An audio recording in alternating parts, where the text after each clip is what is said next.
Two Husbands, Two Wives. You're Welcome back. Bow. It's your girl Kai. It's your boy Steph. It's your girl E. Sam the man with the plan. You know the vibes. All right, so Sam just threw me off. So today we are going to be talking all about miscommunication. So if you tuned into our last episode, you heard us go back and forth a little bit, and it all had to do with a topic pertaining to miscommunication. So for this episode, we thought we would dive into some situations that we experienced as couples that kind of talk about what it can look like when communication is missed in our relationships and how we kind of resolve those situations. What are some things that we do, and kind of just talk about the point of like disconnection in those situations, because I honestly feel like miscommunication is the reason why couples argue in the first place. A lot of times you're viewing things one way and your partner's viewing things another way, and then you both come together and communicate that, and it just does not, it is just, the frequency is just not there between the two. So me and Stefan will go first and share our example. This is going to be a very chopped up version of it, but you'll get the gist of it. So long story short, we have a son whose name is Cairo, and he is 10 months now. Bing. And something that I didn't know as a parent, nobody talked to me about how scary the doctor visits are. When you go to the doctor, of course they're checking on their vitals, everything, so you're just standing close by waiting to make sure everything is okay.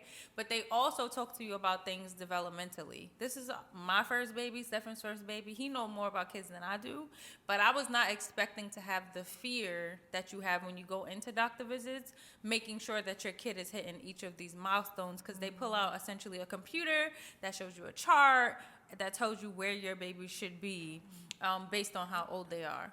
So this one situation, Stefan has been going with Cairo to the doctor for a good amount of his visits. And this visit, he came back and he essentially told me that the doctor had said that Cairo wasn't where most babies are his age, speech-wise. So he wasn't saying certain things. By that point, I think they said he should have been saying like mama, dada, waving. Those were things too, motor skills, waving and clapping. Those are the things he should be doing by 9 months. That was his 9-month visit, right? Yeah, his 9 months. So when he brought it to me, I kind of questioned him on it. Like, are you sure that's what the doctor said? Like, it's okay. Like, every baby develops differently. And not really wanting Stefan to stress about that. So in turn, when me and Stefan had that conversation, he also had said that at that point, not at that point, but that he was going to start working with Cairo developmentally. Like, he was going to do different activities with him, and every morning he was going to make a routine to work on words with him and stuff. So I was kind of telling him, like, okay, cool. Again, in my mind, backstory, before me and Stefan had kids, he told me that when we had a kid, he wanted to make sure his kid was the smartest and wisest person in the classroom. So in my mind, when Stefan is telling me this, he's just projecting and wanting to make sure his kid is always going to be the smartest and wisest. But in my mind, I'm like, it's really not that big of a deal. Like, we'll get to that when we need to. Just let Cairo be a kid. Like, that's how it was in my head, and I didn't want Stefan to stress about it. So fast forward, me and Stefan go to the doctor together on Cairo's next visit, and the doctor is essentially saying the same thing again, asking us a bunch of questions about Cairo's speech. This is now his 10-month visit, right? Maybe that was 8 months when you took him and 10 months when we went together. So when I went by myself, and it was at, I believe it was at, it might have been at 8 months. Yeah. It might have been at 8 months that I went by myself. And when I went, not only did you make it seem like it was something that you didn't want me to stress over, you emphasized that you didn't believe that the doctor, either I was wrong or the doctor was wrong about where Cairo should be. So I just wanted to also I didn't say that. Auto-correct that as well. Okay. So fast forward, we go to the doctor, and the doctor is essentially saying some of the same things. Like, okay, most babies Cairo age are doing this. So at that point, I turn into like super frantic mode. The doctor is looking me in my eyes, telling me, there's nothing to worry about. Like, I'm not concerned. If I was, then I would tell you. And in my mind, I'm just like, So we went Would back you really? home. Right. Did you really? We went back home, and I'm literally just saying, on the car ride, as soon as we get in the house, I'm like, okay, Kyra, come on. Dad, mama, clap your hands. Like, Clap, clap, literally. clap your hands. Like, trying to get him to Just in do case y'all these didn't know, Kai makes like these funny little like children's Nursery music, nursery rhymes. So if you want them, you got to come through me. I'm her agent. So, Stefan is now looking at me like, oh, interesting. Right. Fast forward after that, Stefan essentially sits me down and tells me how hurtful it was for him to have me question him about what the doctor has said. One, because Stefan does, if there's one thing about Stefan, he do not like to be called a liar. Like, don't call the man a liar. It's nothing about it that he fancies. The second thing was he didn't understand why I was so pressed about him wanting to make sure his son was good. So that is where our miscommunication kind of crossed, because in my mind, I was just trying to tell him, in my own words, every baby is going to develop when they need to. Don't stress about this. Like, it's okay. Sure, activities are fine, but I didn't want Stefan to go into this mode where he was now like, I need to make sure Cairo is good, because in my head, I'm like, he'll be okay. Like, he will develop when he needs to. Not realizing, again, because I wasn't at that first doctor's visit, when I then faced it, my mind literally went to, okay, we need to do activities every single day, which is what he went through, and I kind of like shamed him for that, essentially. So we had that conversation, and we came to an understanding. So I now understand. And even though Stefan was upset about, he's probably still upset about this to this day. And this was like a month or 2 months ago, and we still talk about it quite a lot. But is there anything else you want to add, babe? Yes, I would like to add. Okay. So let me address the first issue. The first issue I feel like for me was that I felt like when I came to you with I guess my worry, right? I didn't get a sense of support for that worry, right? And I felt like in that moment, it was kind of, like you said, it was shamed that I had that worry. And, being based off of that, okay, that's cool. But then moving forward, when you have a similar worry, I'm supposed to be in a place of support for you. And that was like, okay, that's not fair, bro. Like, that's not fair. I don't feel like that's fair, because and I think, like, to put context to everything, the situation was like during the, I would say like the last, because it was like the first 2 or 3 visits, because I mean Cairo's still really young, so he didn't have a lot of visits to the doctor. But for like the first 2, maybe I think the first 2 visits, Kai was able to come to the visits with us, and for the duration of visits that he had in between time, I was going with him. So I just felt like, okay, I go to the last visit, the 8th month visit, and we find out that the doctor is saying that Cairo is not where he's supposed to be with his speech. And it's like, okay, what can we as a family do to combat this hypothesis that this doctor is coming to us with? And it wasn't like a sense of a unified front on this worry that we have, or that I had, because it wasn't a worry for you at that point, even though I felt like it was a worry for me. I felt like, it wasn't fair that when it was time for you to go to the doctor, which, from my perspective, and this is something that I explained to Kai, it was very convenient that the next doctor visit, Kai was able to come to that doctor visit. It just reinforced the fact that I felt like she didn't believe what I was saying. So it was like, okay, she felt like, okay, I have to be at this doctor visit now, because I got to make sure that the doctor, because something's afoot. And exactly. I got to check and make sure that Steph's story hold weight. Right. Which is how you felt. Yeah. Which is why miscommunication is so interesting in this topic, because Stefan didn't voice that to me about me going to the appointment until like way after we came back. But my reasoning for going to the appointment was, one, I have Cairo scheduled for his doctor's visits, and I knew. Long story short, I don't like going to the doctor with Cairo because babies get a lot of shots when they're first born. Almost every visit they get a shot, and I cannot bear it. I have not seen Cairo get a shot till this day.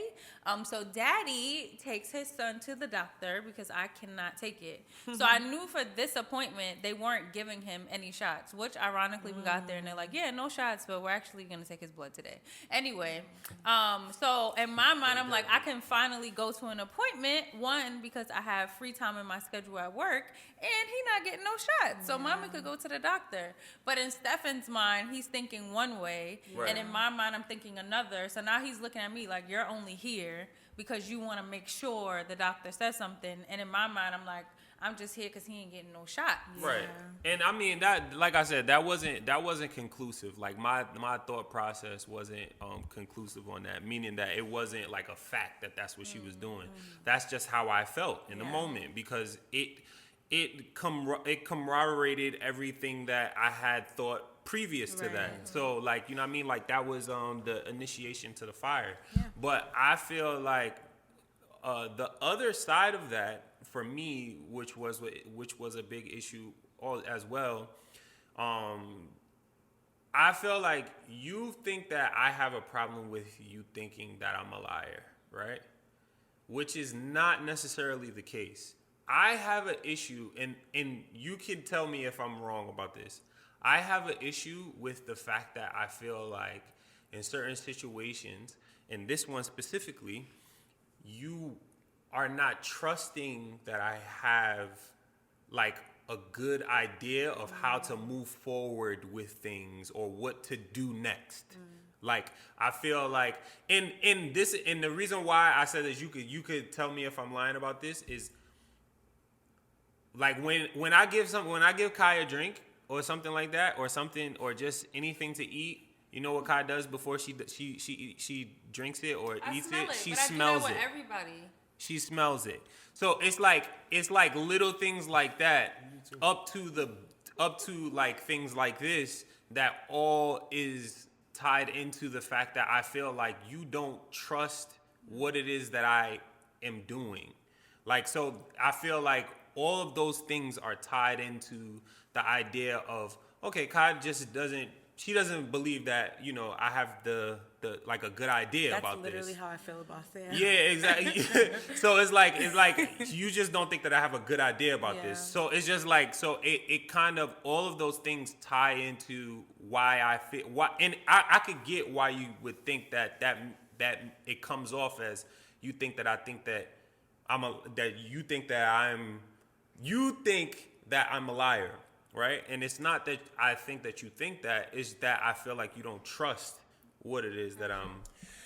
It's actually interesting that you touch on that, because I mean, I had an example that I was going to share, but I kind of want to go in a different direction. Erica and I have definitely had a lot of conversations surrounding just her thoughts on how she feels like I view her.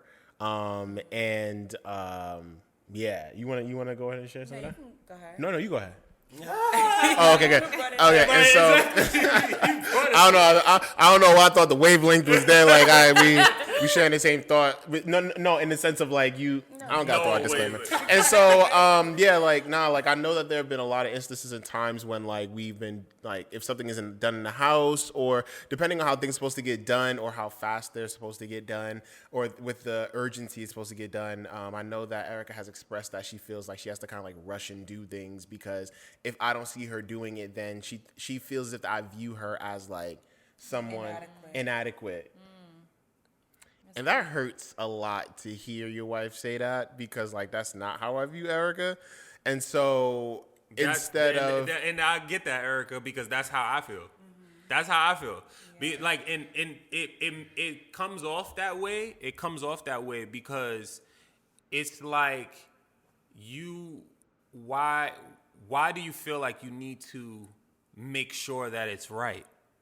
Like, what in you makes you feel like you need to make sure what I am doing is right? I mean, for the fact that like how I was raised and like just how I am as an individual. You feel what I'm saying? Like there really is no, and the thing is that like I feel like we have to take the person into consideration. There really is no aspect in my life where I just wing it, or where I don't have some type of influence or hand in what's going on. Not because I'm a control freak, but because like I'm just that's how I'm built. So in that same way, like if like for instance, like if Erica, I don't know, give me an example. Give an example.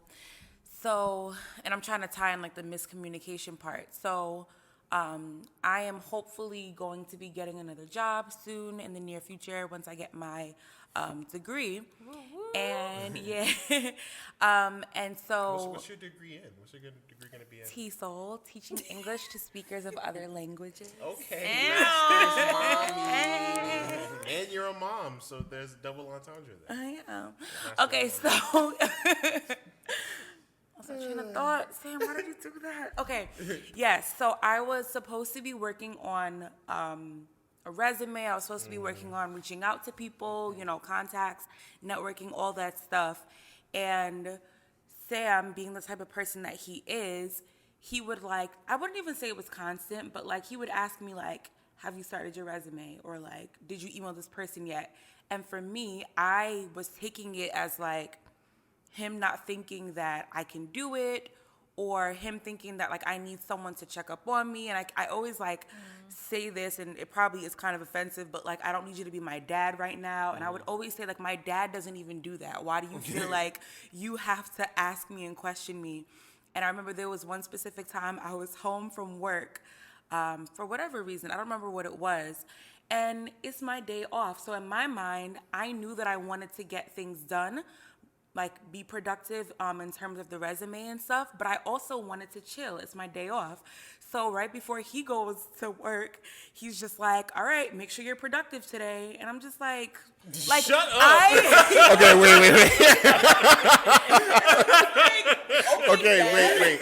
And so the thing is, I like to give context about it, right? Like Erica, if you've listened to the last episodes, Erica has said that she's the type of person where she's like, it'll get done. Yeah. You feel what I'm saying? Like hands up, like either way, it's gonna get done. And so in my mind, which I explained to her, like I didn't say that as a means to like check her. I said that as a means to like just remind her like to have a productive day, simply because like the things that she has to do have implications on our quality of life.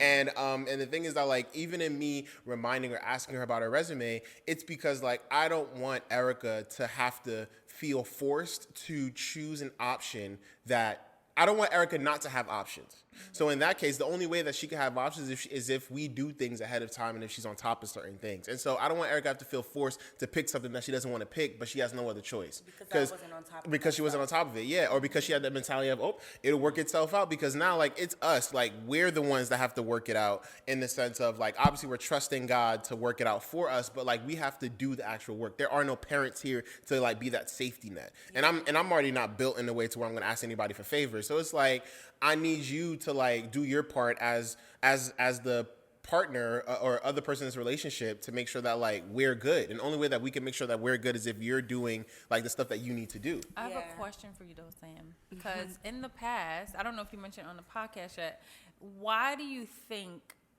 like the point of that you just brought up involving like, it now being about y'all and you not wanting to worry about things that could happen, like what part of that is the stressor for you, if that makes sense? Like if Erica was to take her time with it, like say she did need like a year to figure it out, like in your mind, why is that so stressful to you? Is she working within that year? Maybe not. There's no maybe not. And so the thing is that like it's really just because of money. And the thing is that like I'm not saying that like I'm chasing the bag or I'm like money hungry, but it's like I don't like there is a goal that Erica and I are working towards, right? That we agree upon. And I don't want that goal to be pushed back just because like we're figuring things out.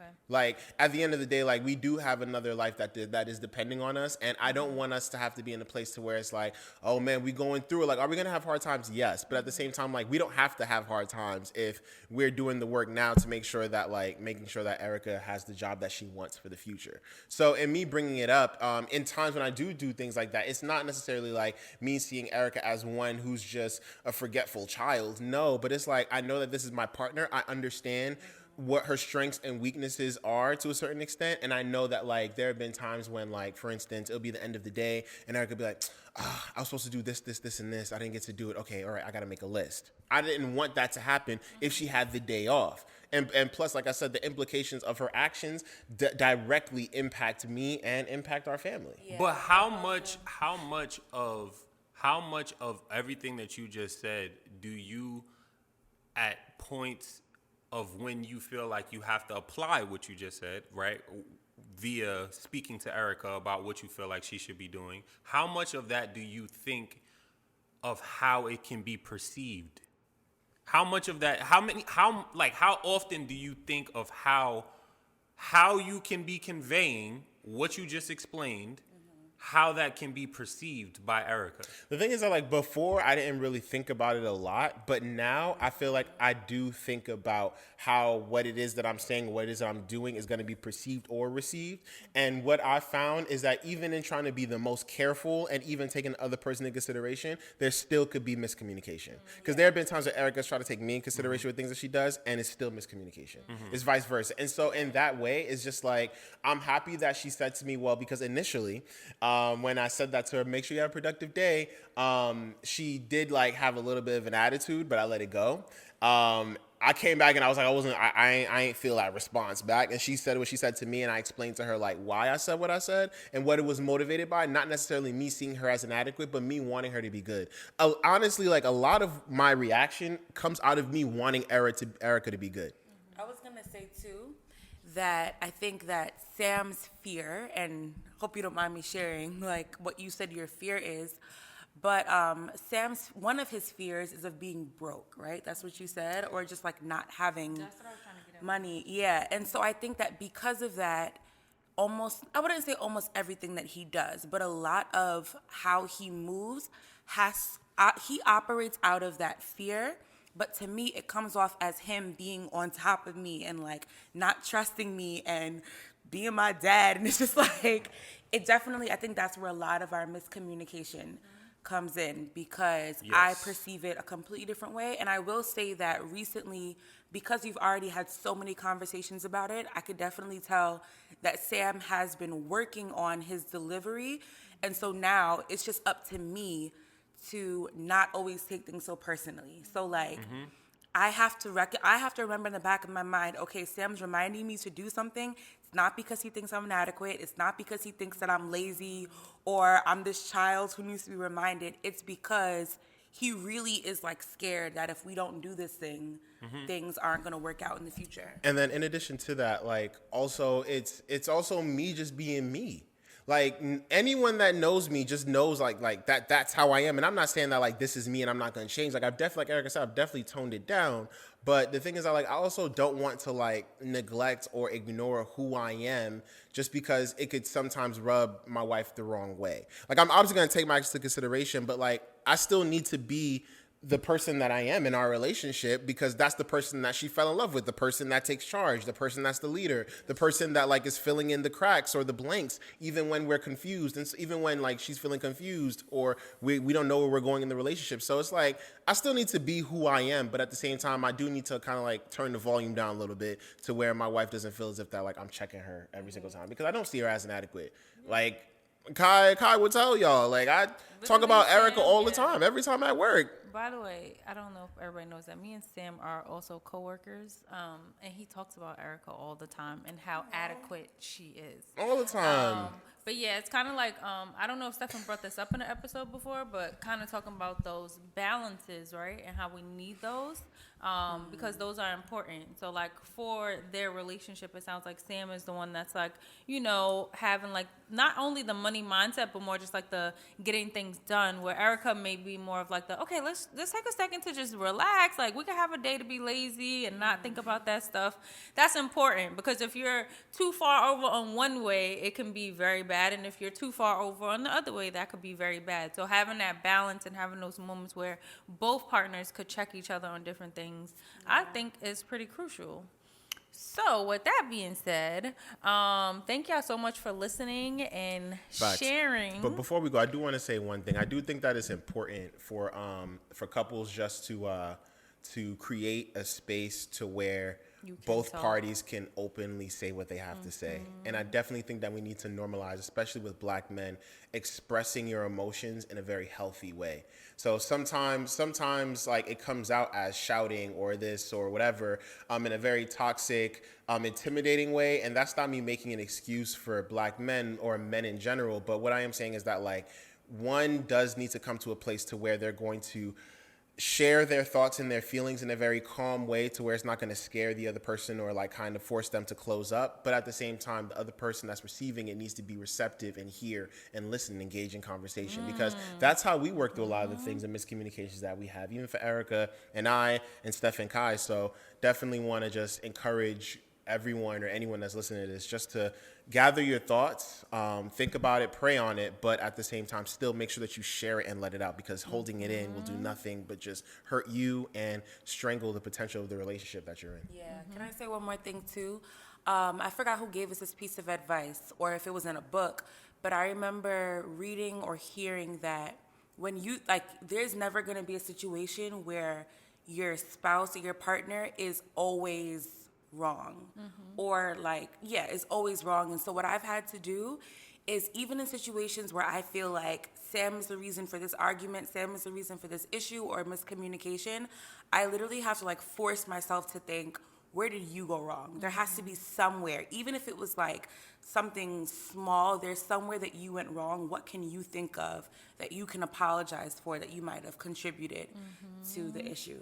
Yeah, those are facts on facts on facts on facts. Just literally echoing what Sam said too. I feel like we kind of explained it, but the way that we got through these things is expressing how we felt about the situation. And I think that's what most couples get into their big arguments, is because either they're not expressing that, or if you expressed it, it came out wrong. So that's really important. That's just one of another key pieces to marriage. So we hope y'all really enjoyed this episode. We hope you learned something. Let us know in the comments. You know, I'm always here for a good comment chat. Let us know what y'all think about today's conversation. If there's miscommunication that you've witnessed before, we would love to let us know if y'all want us to dive deep into communication styles, so we could kind of talk about that dynamic as well. But without further ado, we love y'all so much, and thank you for tuning in. See you next time. Peace. Guys.